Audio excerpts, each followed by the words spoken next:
Hello, and welcome back to Facebook Mastery. Today, we're going to learn how we can block people in our group. Now first, go to your Facebook page, click the group icon on the left column right here, as you can see. Click that, and then click the group that you want to get in. This one, in my case. Click that. Now when you're done with that, you will be brought to here, and then click the member on the left side over here.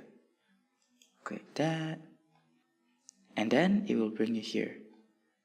Now it will show you the list of members that are in your group, and you need to find the person that you want to block. In my case, it's this guy right here. Now blocking him is very easy. Now click the three dots over here on the right side, and then click remove from group. After that, pick block member right here and click confirm. Now you've successfully blocked him from your group.